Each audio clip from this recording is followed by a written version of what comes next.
بسم اللہ الرحمن الرحیم، السلام علیکم۔ میں ہوں سیبی کاظمی، آپ دیکھ رہے ہیں فیس بک اور یوٹیوب۔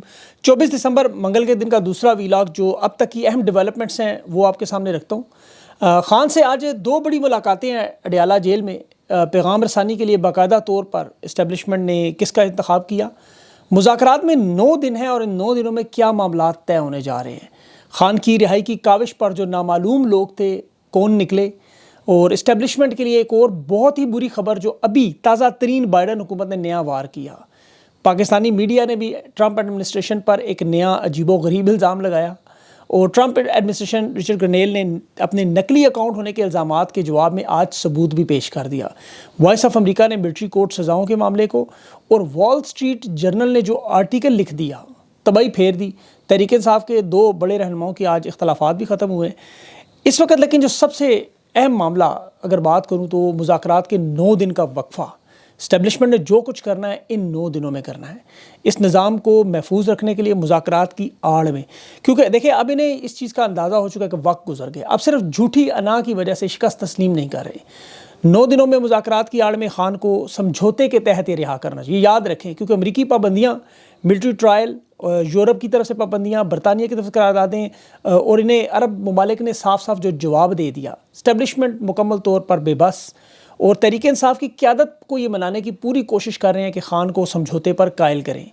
ان تمام کوششوں کو عمران خان نے رد کیا ہے۔ اسٹیبلشمنٹ نے بنی گالہ منتقل ہونے کی باقاعدہ آفر کی ہے۔ یہ میں آپ کو ٹاپ آف دی ٹاپ بندے کی بات بتا رہا ہوں کہ آپ کسی طرح سمجھوتا کر لیں۔ مسئلہ بھی یہ کہ سروائیول کا مسئلہ ہے، بقا کا مسئلہ ہے۔ اگر یہ لوگ سروائیو کر گئے تو ملک تباہ ہو جائے گا۔ بشار الاسد کا حال دیکھ لیں، بنگلہ دیش کا دیکھ لیں، 24 سال بشار الاسد رہا ہے وہاں، اور اس کے بعد شام کا حال دیکھ لیں۔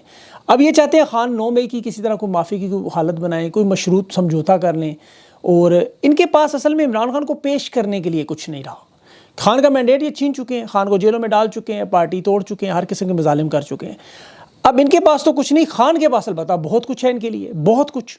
ان کی سب سے پہلے کھوئی ہوئی عزت واپس عمران خان کروا سکتا ہے، سیاسی عدم استحکام سے عمران خان نکال سکتا ہے، پاکستان کی معیشت کو عمران خان بہتر کر سکتا ہے، اور اب جو عالمی دباؤ اور پابندیاں آنے والی ہیں، جو تباہی بربادی پلنے والی ہے، ان کے امیج سمیت وہ تمام چیزیں عمران خان ٹھیک کر سکتا ہے۔ اور خان کی رہائی میں دیکھیں 2 ہی طریقے، ایک تو عوام کا دباؤ تھا کہ انٹرنیشنل، عوام تو خان کے ساتھ کھڑی تھی، شہادتیں بھی دیتی رہی، قربانیاں بھی دیتے رہے، اور عوام کے دباؤ کو اسٹیبلشمنٹ نے کسی حد تک قابو بھی کر لیا۔ اب آ جاتا تھا انٹرنیشنل دباؤ جو ان کے ہاتھ میں نہیں تھا۔ اور خان کی رہائی میں ہمیشہ یہی بات تھی کہ رجیم چینج آپریشن میں حکومت گری، جب یہ آپریشن ریورس ہوگا تو رہائی ہوگی عمران خان کی، معاملات پاکستان کے بہتر ہوں گے۔ اب یہ معاملہ اسی طرف جا رہا ہے۔ اب دیکھیں پاکستان کی عوام اس وقت خوش نظر آ رہی ہے، سوشل میڈیا پہ خاص طور پر جس طرح انہیں دنیا بھر سے جو اس وقت حمایت مل رہی ہے، اخلاقی حمایت۔ بائیڈن کیبنٹ کو ٹرمپ ایڈمنسٹریشن شٹ اپ کال دے رہی ہے۔ یہ دیکھ لیں اتنی بڑی بات ہے کہ شہباز شریف اور اس کی کابینہ کو تو چھوڑیں، اب تو جن کے لانے والے طاقتور سہولت کار ہیں ان کے بھی آباء و اجداد میں جرت نہیں کہ وہ بائیڈن حکومت کو یا ایون آنے والی ٹرمپ حکومت کو شٹ اپ کا سوچ بھی سکیں۔ خان نے تو ایبسولوٹلی ناٹ کہا تھا، اور اس کے بعد پھر ملک چلا کے بھی دکھایا۔ اور آج دیکھیں علامہ راجہ ناصر عباس کی میں بات سن رہا تھا، وہ کہہ رہا تھا کہ اگر یہ ایک جنرل سمجھتا ہے کہ میں ڈر جاؤں گا تو میں اللہ کے علاوہ کسی سے نہیں ڈرتا۔ یہ عمران خان کے ایمان کی طاقت ہے، باقی ان کے اندر کسی کی اتنی جرت نہیں ہے۔ یہ تمام لوگ ایک فون کال پہ ڈھیر ہوئے۔ مشرف اپنے آپ کو تاریخ کا سب سے طاقتور حکمران کہتا تھا، رچرڈ آرمٹیج نے ایک فون کال کی لیٹ گیا، ہنری کسنجر نے ذوالفقار علی بھٹو کو نشانہ عبرت بنانے کے لیے ضیاء الحق پر دباؤ ڈالوں سے چوچنا کیے بغیر پھانسی دے دی۔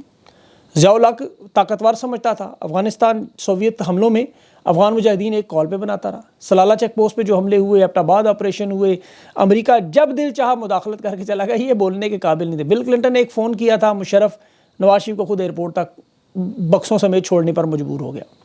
تو یہ ان کے لیے دباؤ برداشت کرنا ممکن نہیں ہے۔ عالمی دباؤ جو اس وقت بڑھ رہا ہے، اور ملٹری کورٹس کے حوالے سے اس میں جو جان آ گئی بہت زیادہ، یہ حکومت کی توقعات کے بالکل اپوزٹ۔ اب ان کے پاس راستہ موجود ہے کہ یہ عمران خان کی فی الفور رہائی کروا دیں، یہ ان کے پاس سب سے بہترین راستہ ہے، اور اس کے ساتھ عوام پاکستان کی جیسا کھڑی ہو جائے گی۔ لیکن اگر یہ ترکی کے اردگان کا، عرب دنیا کا، ڈونلڈ ٹرمپ کا یا کسی کی وجہ سے ہوئی تو پھر جگہ سائی بھی ہوگی، رہائی پھر بھی ہوگی۔ انہوں نے جو رچرڈ گرنیل پر ذاتی حملہ کیا وہ سمجھ رہے تھے معاملہ دب جائے گا، وہ ابھی ابتدا ہے، یہ ابتدا ہے، یاد رکھیں۔ 20 جنوری سے پہلے ابھی تک جو جھٹکے لگے ہیں جسے سنبھالے نہیں جا رہے، یہ سارے کے سارے جھٹکے ڈونلڈ ٹرمپ کی ٹیم کی طرف سے نہیں، بائیڈن کی ہیں۔ ڈونلڈ ٹرمپ نے تو ابھی رجیم چینج آپریشن ریورس کرنا ہے، اور ان تمام معاملات سے وہ خود کو الگ کر رہے ہیں۔ جو موجودہ حکومت ہے بائیڈن کی، اسے یہ ناجائز قرار دے رہے ہیں پاکستان کی اسٹیبلشمنٹ کی طرح۔ اسی لیے دنیا پوری، یورپ، برطانیہ اپنا اپنا قبلہ درست کر رہا ہے۔ اب پاکستانی پبلک افیئر کمیٹی کی پیک کے نام سے 1989 سے بنا ہوا گروپ، جو ایک آرگنائزیشن ہے، فیڈرل الیکشن کمیشن میں رجسٹرڈ ہے، اور یہ کوئی سیاسی جماعت سے وابستہ نہیں ہے۔ یہ جو لوگ سامنے آئے انسانی حقوق، تعلیم اور امریکی معاملات پر، تعلقات پر باقاعدہ الیکشن کروا کے اپنا بورڈ بنواتے ہیں، چندہ اکٹھا کرتے ہیں، انہوں نے بڑا کامیاب گروپ بنایا ہوا ہے، بڑے بڑے قابل لوگ، ڈاکٹرز، فزیشین، تاجر اس میں شامل۔ ان لوگوں کی آپ کاوش دیکھیں، ابھی رچرڈ گرنیل کے اکاؤنٹ کو جو فیک قرار دیتے رہے، ان لوگوں کی پیک کی ڈپلومیسی کی وجہ سے آپ دیکھیں کہ یہ بیانیاں بنا ہے، صرف چند لوگوں کی محنت سے۔ تحریک انصاف نے امریکہ سے کوئی مدد نہیں مانگی، عمران خان یا ان کے خاندان نے یا تحریک انصاف کی لیڈرشپ میں کوئی درخواست نہیں کی۔ تو یہ ان کا جو موقف تھا وہ اس پہ آج بھی قائم ہے اور بالکل درست بھی ہے۔ تحریک انصاف کے لوگ بلا شبہ ملاقاتیں کرتے رہے، کوشش کرتے رہے، لابی بناتے رہے، لیکن اوورسیز امریکنز نے جو کیا ہے یہ سارا دباؤ آپ کو نظر آ رہا ہے، حالانکہ ان کے اپنے اہل خانہ اس کی مشکلات کا شکار بھی ہوتے رہے۔ اب نواز شریف اور بے نظیر بھٹو نے جو کیا تھا، امریکہ سے پاکستان پر باقاعدہ پابندیوں کی درخواستیں تھیں، نواز شریف نے خود مشرف کے دور میں باقاعدہ طور پر امریکہ سے کہا جی کہ ایک بندے نے پوری ریاست کو یرغمال بنایا ہے، اس پر پابندیاں لگائیں۔ اسی طرح بے نظیر بھٹو نے بھی کہا کہ جی پاکستان پر پابندیاں لگائیں۔ تو ٹرمپ ایڈمنسٹریشن کے سامنے جو معاملات آپ کو نظر آئے، جو نامعلوم لوگ ہیں، یہ انسانی حقوق کے معاملے پر سامنے آئے کہ تحریک انصاف کے لوگوں کے ساتھ اور پاکستانیوں کے ساتھ جو ہو رہی ہے اس کے وکٹم ہے عمران خان، اس وقت سب سے بڑا پولیٹیکل وکٹم ہے۔ اب جس طرح اس سلسلے کی کڑی میں اب برطانیہ میں 13 جنوری کو 26 نومبر کی کیس کی سماعت ہے، تو امریکہ میں جنوری کے پہلے ہفتے میں اسلام آباد قتل عام پر واشنگٹن ڈی سی میں کیپٹل ہل، جہاں 6 جنوری حملے کے الزامات ہیں، وہاں بریفنگ کی تیاریاں ہیں۔ اب یہ جنوری کے پہلے ہفتے میں معاملہ شروع ہوگا، اور حلف نامے سے پہلے جو ہے وہ 26 نومبر کے شہداء کا معاملہ، ان کے مسنگ پرسن کا، ان کے اہل خانہ کا، وکلاء کا بریفنگ کے ذریعے جس طرح برطانیہ میں دیا جائے گا، بیک وقت اس وقت امریکہ میں بھی پہنچ جائے گا۔ اس کا جواب حکومت نے کیا نکالا کہ جی ہوم لینڈ کی انچارج تلسی گیبرڈ پر انہوں نے الزام لگا دیا، نصرت جاوید صاحب نے پروگرام میں، کہ وہ کروا رہی ہیں ہوم لینڈ سیکیورٹی کی انچارج۔ ایسی فضول مہم، وہ نصرت جاوید سینئر بزرگ آدمی ہیں، لیکن حالت دیکھیں ان کی کیا ہے کہ یہ دباؤ جو آ رہا ہے وہ ان کی وجہ سے آ رہا ہے۔ 43 سال اس کی عمر، خان سے 30 سال چھوٹی ہے۔ دوسری جاوید لطیف کہہ رہا ہے جی اب میاں صاحب کی میاں صاحب کا جو لاوا اندر وہ پھٹنے کے لیے تیار ہے، اگر دباؤ بڑھتا گیا تو وہ پھٹے گا بھی لاوا، آپ دیکھیں گے۔ کاشف واسی کے پروگرام میں بھی انہوں نے بات یہی کی کہ خان کو اگر باہر نکالا تو پھر گیم جو الٹ جائے گی۔ اس پر حامد رضا نے کہا خان کو اگر تھوڑی دیر اور رکھا تو پورا نظام الٹ جائے گا۔ اب یہ جو انٹرنیشنل معاملہ اتنا زیادہ بڑھ چکا ہے اس خان کی مقبولیت کی وجہ سے، آپ اس کا چھوٹا سا ٹیسٹ کر کے دیکھیں۔ یہ رچرڈ گرنیل کی جو ٹویٹس آئی ہیں اس پہ اشر باجوہ نے ایک بڑا تفصیلی پوسٹ مارٹم کیا ہے کہ اس کی جو ٹویٹس میں 5 کروڑ 66 لاکھ ویوز آئے ہیں اس کے 33 ٹویٹس کے، تقریباً 1 کروڑ 21 لاکھ اس کی جو ٹویٹ عمران خان کی رہائی کے لوگ دیکھ چکے ہیں۔ یعنی یہ بندہ اتنا پاپولر ہو چکا ہے کہ اس نے پاکستان کے صحافیوں کو، ایکٹیوسٹ کو، ان کو بھی جس کو مینشن کیا ان کے بھی اکاؤنٹ چلنے شروع ہو گئے۔ امریکہ کا اتنا پاپولر شخص عمران خان کے نام پہ، ذرا اندازہ کریں آپ۔ اب ڈونلڈ ٹرمپ کی حکومت کے باقی لوگ بھی یہ چاہ رہے ہیں کہ جب یہ رجیم چینج آپریشن ریورس ہو تو ہم سب کا اس میں حصہ ہو، تھوڑا تھوڑا حصہ ہو ہمارا، اسی لیے کہ انہیں پتہ ہے کہ ان کے مقابلے میں جو لوگ ہیں وہ بھیک پہ، امداد پہ یا قرضے پہ ملک کو چلانے کی کوشش کرنے والے ان کے سامنے نہیں کھڑے ہو سکیں۔ یہ ہلکے ہلکے ٹریلرز آ رہے ہیں ابھی، اور یہ بھی ان کے دوستوں کی طرف سے۔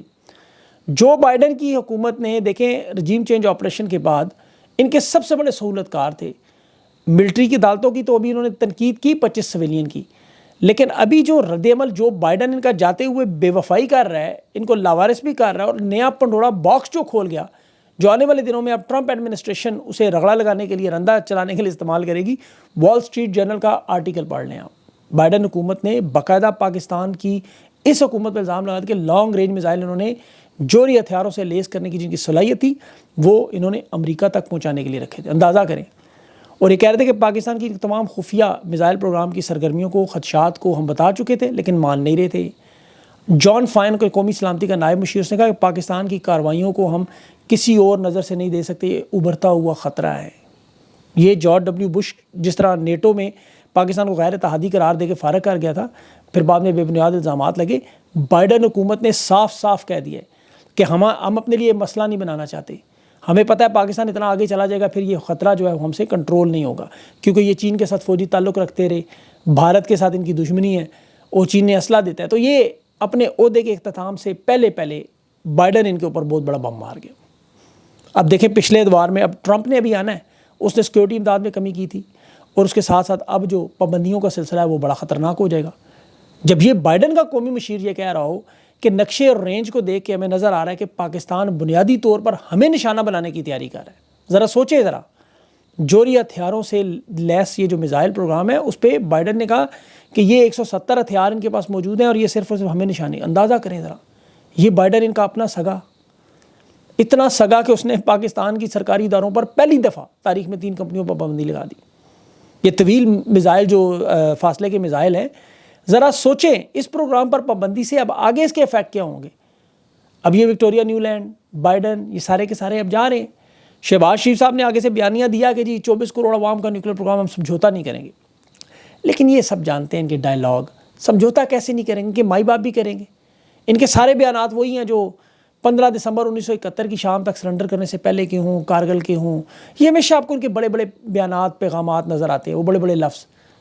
لیکن حقیقت تو وہی ہے جو آپ کے سامنے یاس صادق نے کھول کے رکھ دی تھی کہ جنرل باجوہ آئے، کانپیں ٹانگ رہی تھی، ماتھے پہ پسینہ تھا، اور وہ شکر کرے وہ تو اس وقت عمران خان موجود تھا. اب بہرحال ان کے لیے جو سب سے بڑا مسئلہ بن چکا ہے وہ انسانی حقوق کا، اور اس انسانی حقوق میں بھی آزادی اظہار رائے کا. یہ جو انہوں نے انٹرنیٹ بند کیا، سوشل میڈیا فائر وال لگائی، وی پی این بند کیے، ایکس کو پاکستان میں بین کیا، سوشل میڈیا کے لوگوں کو اٹھایا، یہ معاملہ بھی انسانی حقوق کے ساتھ جڑا ہوا ہے. اس میں باقاعدہ آپ ICCPR کے آرٹیکل میں پڑھے پورے معاہدے میں. ٹرمپ ایڈمنسٹریشن نے اب دیکھیں یہ خود امریکہ میں فیس کیا ہوا ہے. امریکہ کے میڈیا میں ڈونلڈ ٹرمپ کے ساتھ اس کی ٹیم کے ساتھ یہی ہوتا رہا، جس کی وجہ سے مجبور ہو کہ وہ ایلان مسک کا ٹویٹر اور ایکس کا سہارا لینے پر مجبور ہوئے، جس نے الیکشن جیتنے میں ان کی مدد کی. اسے اسی لیے چھوٹا ٹرمپ کہا جا رہا ہے. اب ایلان مسک کی اہمیت اسی لیے وہاں پہ زیادہ تھی کہ وہ جو روایتی میڈیا کو شکست دینی تھی وہ ڈونلڈ ٹرمپ کی صدارت میں سب سے اہم کردار بن گیا. امریکی ایڈمنسٹریشن کی طرف سے جو اب ٹرمپ ایڈمنسٹریشن کی طرف سے جو رچرڈ گرنیل نے درخواست کی ایلان مسک سے کہ پاکستان کے انٹرنیٹ کے توڑ کے لیے اسٹار لنک، دنیا کا تیز ترین سیٹلائٹ، پاکستان میں لانچ کریں. اب اس سے ہوگا کیا؟ عام انٹرنیٹ کی سہولت تو ہے نہیں پاکستان میں، جو گاؤں ہے، گوٹ ہے، فائبر آپٹکس، یہ ویڈیو سٹریم آن لائن تو کر دیتا ہے، لیکن یہ چونکہ زمینی انٹرنیٹ نہیں ہے، سیٹلائٹ پہ ہے، قابل اعتماد پروجیکٹ ہے، تو اس کی وجہ سے پھر انٹرنیٹ کی یہ جو مسائل آپ کو نظر آ رہے ختم ہو جائیں گے. ڈپینڈنسی کا، اب یہ مہنگا پروجیکٹ ہے، سبسکرپشن بھی بڑی زیادہ ہے، لیکن ایلان مسک دنیا کا تاریخ کا سب سے امیر آدمی ہے، اس کے لیے پیسوں کا مسئلہ نہیں ہے. یہاں پہ مسئلہ آئے گا سب سے بڑا حکومت سے اجازت کا اور ٹیکنیکل معاملات، جو مقامی انٹرنیٹ کمپنیوں کا بھی کاروبار آپ کو پتہ ٹھپ ہو جاتا ہے. اب اسٹار لنک سے پہلے ایلان مسک کو اپنا نیٹ ورک ٹویٹر پاکستان میں بحال کیسے کروانا ہے، یہاں سے اندازہ ہو جائے گا آپ کو. اب یہ سارا معاملہ چلتا رہے گا. خان کے ساتھ آج جو ملاقاتیں بشرا بی بی کی اور علی امین گنڈا پور کی ہے، مذاکراتی ٹیم کے ہمراہ خان سے آج گنڈا پور کی ملاقات ہوگی. اس میں جو ہے وہ یہ 9 دن کا جو میں نے آپ کو ونڈو بتائی ہے، اب اس میں فیصلہ ہوگا کہ ڈنگ ٹپاؤ پروگرام ہوگا، کوئی نتیجہ نکلے گا کہ پیغامات جو آ رہے ہیں اس میں فرمائش تو یہی ہے کہ کسی طرح ہمارے ساتھ مشروط سمجھوتا کر لیں. یہ میں آپ کو بڑی اہم خبر دے رہا ہوں، مشروط سمجھوتا. اور یہ دیکھنا یہ کہ اب اسٹیبلشمنٹ، میرا نہیں خیال اس پوزیشن میں ہو کہ یہ کچھ کر سکیں. کیسز چلاتے رہیں گے، جیسے GHQ حملہ کیس ہے، اس کی 6 جنوری تک انہوں نے ملتوی کیا. اس میں آڈیو ویڈیو کی خان نے درخواست کی کہ مجھے وہ دیں، انہوں نے رد کر دی جج نے، کیونکہ انہیں پتہ ہے پھر سارے معلوم ہو جائیں گے. ویسے تو اب سب کو معلوم ہے. اس کے علاوہ لاہور کی انسداد دہشت گردی میں بھی ڈی چوک جو 24 نومبر 26 نومبر کے گراؤ جلاؤ کے منصوبے تھے، اس میں بھی جو الزامات لگے تھے وہ بھی 10 جنوری تک اس کی توسیع ہوئی ہے. میں پشاور ہائی کورٹ میں بھی آج ایک میلہ لگا ہوا تھا. 24 نومبر کے جو جعلی مقدمات ہیں اس کی ضمانتوں کے لیے پارلیمنٹیرین موجود تھے. آج 2 جو ان کے رہنما ہیں خیبر پختونخوا میں، عاطف خان اور شہرام ترقی اور علی امین گنڈا پور، ان کے بھی اچھے تعلقات کی بہتری کی خبر ہے، ان کے لیے بہتر ہے. پارا چنار پر جو بڑا اہم معاملہ اس وقت بنا ہوا ہے، اس پر بھی اب جو کچھ تھوڑی سی پیش رفت ہوئی ہے، لیکن وہاں پر ظلم و ستم کا بازار گرم ہے، راستے بند ہیں، ادویات نہیں ہیں، وہاں بچے جو ہیں وہ لوگ جو شہید ہو رہے ہیں. تو اس سلسلے میں بھی حکومت کو اب ظاہر ہے دونوں کو، صوبائی اور وفاق دونوں کو مل کے کرنا ہوگا. لیکن یہ معاملہ تبھی حل ہوگا کہ جب وہاں نمائندے اصلی عوام کے پہنچیں گے، اصلی نمائندے. بیرسٹر سیف نہیں، بیرسٹر سیف صاحب جو وکٹ کے دونوں طرف کھیل رہے ہیں، ان کی عجیب و غریب بیانات آتے ہیں، تو اصلی نمائندے پہنچیں گے تو یہ معاملہ حل ہوگا. انشاءاللہ مزید اپڈیٹس جو ہے وہ اگلے ویلاگ میں آپ کے سامنے رکھوں گا. مجھے اجازت دیں. اللہ حافظ.